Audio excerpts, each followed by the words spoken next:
কাহিনী শুরুতে আমরা ইহেরিয়া নামে একটা মেয়েকে দেখি যে তার স্বামীর জন্য আর তার শাশুড়ির জন্য চা বানিয়ে নিয়ে যাচ্ছে। তখন তাদেরকে চা দেওয়ার পর তার শাশুড়ি তাকে জিজ্ঞাসা করে যে দেখো এরকম রান্নাঘর করলে আমাদের কীরকম হবে। তখন ইহেরিয়া বলে ওঠে যে এরকম রান্নাঘর আমার পছন্দ হয় না, এরকম স্টাইলের রান্নাঘর আমার পছন্দ হয়। কিন্তু তার শাশুড়ির পছন্দ হয়নি। তখন তার স্বামী বলে ওঠে যে মা, তোমার যেটা পছন্দ হয় আমরা ঘরের মধ্যে সেটাই লাগাবো। তারপরে আমরা দেখি যে ইরিয়া কিচেন রুমের মধ্যে কাজ করছে। তখন তার স্বামী গিয়ে বলে যে মা এখন থেকে আমাদের সঙ্গেই থাকবে, তুমি একটু অ্যাডজাস্ট করে মার সঙ্গে একটু থাকার চেষ্টা করো, কারণ এখানে থাকলে আমাদের একটু ভালো হবে আর ছেলেদেরকেও দেখতে পারবে। তারপরে আমরা দেখি যে ইরিয়া যে মেয়েটা আছে সে চলে যায় আরেকজনের সাথে গুলু গুলু করার জন্য। তখন তাকে গুলু গুলু করতে করতে সেই ছেলেটা বলে ওঠে যে এখন আমার মন হচ্ছে না, এখন আর আমি এসব করতে পারবো না। তখন ইহেরিয়া বলে ওঠে যে তোমার বউ তোমাকে ছেড়ে চলে গেছে তাই জন্য তোমার ইচ্ছে করছে না। তখন সেই ছেলেটা বলে ওঠে ইহেরিয়াকে যে তোর স্বামী তোকে পাত্তা দেয় না তাই জন্য তুই আমার কাছে আসিস। তারপরে আমরা দেখি যে ইহেরিয়া কাজের লোকের জন্য কফি বানিয়ে আনে।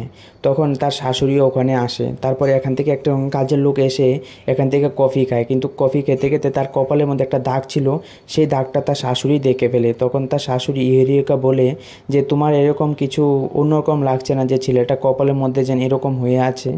তারপর এখানে তার শাশুড়ি চলে যায়, কিন্তু ছেলেটা এই কথা শুনে তার কপালটা ও একটা তোয়াল দিয়ে বেঁধে ফেলে। তারপরে আমরা দেখি যে ছেলেটা বাইরে কাজ করছে কাঠের। ইহুরিয়া তখন এসে বলে যে আমার শাশুড়ি যেন এসব কথা বলেছে তার জন্য আমাকে ক্ষমা করবেন। তখন ইহেরিয়া বলে ওঠে যে দেখো আমার কপালের মধ্যেও আছে, কিন্তু আমি এটাকে চুল দিয়ে ঢেকে রাখি যাতে কেউ না জানতে পারে। আর এটা আমার জন্মে থাক, যখন থেকে আমার জন্ম হয়েছে তারপর থেকে এটা আমার কপালের মধ্যে এরকম আছে। ইরিয়া বলে ওঠে যে কি ভালো না যে দুজনের একসাথে এক জায়গাতে কপালের মধ্যে লেগেছে। তখন সেই ছেলেটা বলে ওঠে যে এটা আমার যখন কাজ করছিলাম তখন আমার মাথার মধ্যে কাঠের টুকরো লেগেছিল, তাই এখান থেকে এখনও অবধি কালো হয়ে আছে। তারপরে এসব কথা বলে ছেলেটা এখান থেকে দৌড়ে চলে যায়। তারপরে আমরা সেই ছেলেটাকে দেখি যে ছেলেটা বাথরুমের মধ্যে স্নান করছে। তখন তার পিঠের মধ্যে দেখি যে অনেক বড় একটা ট্যাটু আঁকা আছে পাখি। তখন সে ভাবে যে তার বউ এই ট্যাটুটার জন্য তাকে তার কাছে আসতে দেয় না, সবসময় ওর থেকে দূরে থাকে। তার বউ আবার এসব কথা বলতে শুরু করে যে এইটার জন্য চাকরিটা অবধি ওর গিয়েছে, আর এরকম যে ওর লাইফ ইন্স্যুরেন্সও পাওয়া যাবে না এই ট্যাটুটার জন্য। তার বউ সঙ্গে এটাও বলে যে এখন কি তুমি এটাকে শেষ করবে নাকি নাকি এটা নিয়ে তুমি সারা বছর এভাবে পিঠের মধ্যে নিয়ে চলবে। তারপরে আমরা ইহেরিয়াকে দেখি যে রাত্রিবেলা ও মেকআপ করছে, যে তার যে কালো দাগটা যে জন্মের দাগটা সে ঢাকছে। তখন তার স্বামী এসে বলে যে দেখো মা যখন কাছাকাছি থাকবে তুমি মার কাছে মেকআপ ছাড়া যাবে না, কারণ এই কালো দাগটা দেখলে মা একটু অন্যরকম ফিল করবে। তখন ইহেরিয়া বলে ওঠে যে ঠিক আছে, তাহলে তুমি আমার জন্য সেকেন্ড ফ্লোরের মধ্যে একটা বাথরুম বানিয়ে দেবে। তখন তার স্বামী এখানে রাজি হয়েছে যে তার জন্য একটা বাথরুম বানানোর জন্য। তারপরের দিন সকালবেলায় মি নামে একজন মহিলা আসে, আর ইহেরিয়া শাশুড়ি আর ইহেরিয়া সে তাকে ঘর দেখাতে শুরু করে, কারণ মি নামে মহিলাটা অনেক কিছু জানে যে কোথায় কীরকম রাখলে ভালো হবে। তারপরে মি নামে মহিলাটা কিচেন রুমের মধ্যে গিয়ে দেখে যেখানে রান্না করবে সে রান্নাঘরের সঙ্গে একটা ছোট্ট করে দরজা খোলানো। মি নামে মহিলাটা বলে ওঠে যে এই দরজাটা কি সবসময় এভাবেই থাকবে। তখন তার শাশুড়ি বলে যে হ্যাঁ থাকবে, কোনো কিছু প্রবলেম হবে নাকি। তখন মি নামে মহিলাটা বলে ওঠে না, এসব নিয়ে কোনো প্রবলেম হবে না আপনাদের।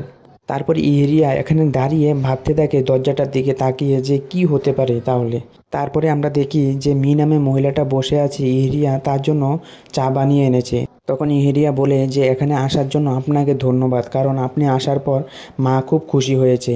তখন মি নামে মহিলাটা বলে ওঠে যে আমি তোমাকে বাইরে যেরকমভাবে চলতে ফিরতে দেখি, কিন্তু ঘরের মধ্যে আসার পর তুমি পুরো চেঞ্জ হয়ে গেছো, এরকম আমার লাগছে, তাই নাকি। তখন ইহেরিয়া বলে ওঠে যে তাই নাকি। তখন মি নামে মহিলাটা আবার বলে ওঠে যে আমার মনে হচ্ছে তোমার ভিতরে অনেক কিছু, তুমি বাস্তবিকতা যা চলছে তুমি অনেক কিছু লুকাচ্ছ। তোমার অনেক কষ্ট করতে হচ্ছে না যে তোমার যে আসল যে চেহারাটা সেটা লুকানোর জন্য নিজের ইচ্ছা মতন রূপকে বানিয়ে এখন সবার সামনে তুমি প্রস্তুত করছো, তাই না। তারপরের দিন আমরা ইহেরিয়াকে দেখি যে ও বাইরে যাবে বাজার করার জন্য। তখন সেখানে যে কাজ করা ছেলেটা এসেছিল সেই ছেলেটা ওখানে চলে আসে। তখন ইহেরিয়া তাকে জিজ্ঞাসা করে যে তুমি কি কিছু ভুলে গেছো কাজ করার সময়। তখন সেই ছেলেটা বলে না আমি কিছু ভুলিনি, কিছু দরকার ছিল আপনার কাছে। তখন সেই ছেলেটা বলে ওঠে যে আপনি যেন আপনার জন্মের দাগটাকে যেভাবে লুকান, আমার পিছনে একটা ট্যাটু আছে এটা আপনি লুকিয়ে দেবেন। তখন ইহেরিয়া বলে ওঠে যে ঠিক আছে। তারপর ও শার্টটা খুলে ইহেরিয়াকে দেখায়। ইহেরিয়া বলে যে তোমার ট্যাটুটা খুব সুন্দর। তখন সেই বলে ওঠে যে পেঁচা হচ্ছে আমাদের এরকম কাঠগড়ি যারা আমরা কাজ করি এই ধরনের আমাদের ভগবান, কিন্তু আমার বউয়ের এসব পছন্দ হয় না।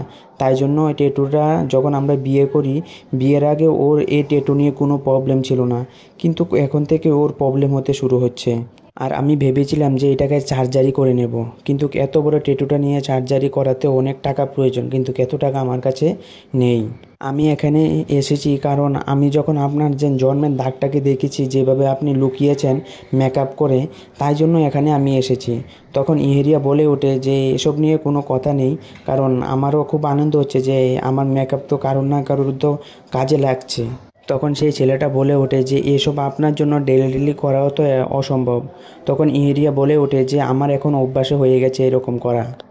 ইহেরিয়া বলে ওঠে যে আমি যখন 12 স্ট্যান্ডার্ডে ছিলাম তখন থেকে আমি মেকআপ করে এটাকে একদিন লুকিয়ে দিয়েছিলাম আমার জন্মের দাগটাকে। তখন আমি অনেক খুশি হয়েছিলাম যে এভাবে আমার জন্মের দাগটাকে আমি লুকাতে পেরেছি। তারপর থেকে আমাকে ডেলি এভাবে মেকআপ করেই থাকতে হয়। কিন্তু আমার স্বামী বলে যে এসব আমার করার দরকার নেই, তবু আমি মেকআপ করে থাকি। তখন কাজের লোকটা বলে ওঠে যে আপনার স্বামী অনেক ভালো। তখন ইহেরিয়া বলে যে এসব কিছু না, ও শুধু বাইরে দেখানোর জন্য ও এরকম ভালোভাবে থাকে, কিন্তু ও ভিতরে ভিতরে অনেক কিছু আমার সম্বন্ধে ও ভাবতে থাকে, যে ও ভাবে যে আমি একজন লাচার, ও আমাকে পালছে, এরকমভাবে অনেক কিছু ও ভাবতে থাকে। আর আমার স্বামী শুধু আমার যে শাশুড়ি আছে ওর কথাই শুধু শুনে, আর আমি কি ভালো ভাবলাম না খারাপ ভাবলাম তাতে ওর কিছুই যায় আসে না। তখন সেই ছেলেটা বলে ওঠে যে এটা তো খারাপ জিনিস না।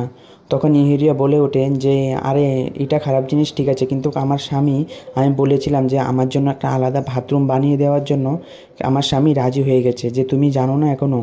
তখন সেই ছেলেটা বলে না, এটার সঙ্গে তো আমরা এখনও জানা হয়নি, যখন বলবে তাহলে আমরা অবশ্যই করে দেব।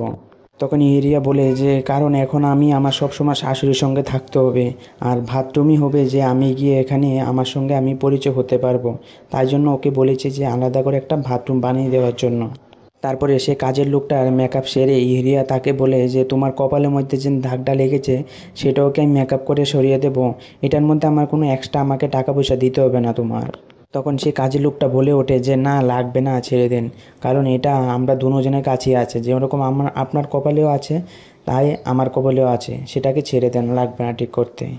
তারপরে ইহেরিয়ার কল আসে, যে কলে এসে কলটা ধরে দেখে তার ছেলে তাকে কল করেছে যে ও ঘরের মধ্যে কখন আসবে। তখন ইহেরিয়া বলে যে বেশি দেরি হবে না, আমি আসছি ঘরের মধ্যে। তারপরে আমরা দেখি যে ইরিয়া তার ঘরের মধ্যে তার বাচ্চাদের জন্য খাবার রেডি করছে। তখন তার শাশুড়ি এসে বলে তার জামাইকে যে এইসব কি সেকেন্ড ফ্লোরের মধ্যে আরেকটা বাথরুম কিসের জন্য, সেটা তো লাগার কোনো কথাই আসে না, কারণ উপরে তো একটা বাথরুম আছেই না। তখন ইহেরিয়ার স্বামী বলে ওঠে যে এটা ইউরিয়ার দরকার ছিল, তার জন্য আমি ভেবেছি একসঙ্গে এটা জড়িয়ে দেব।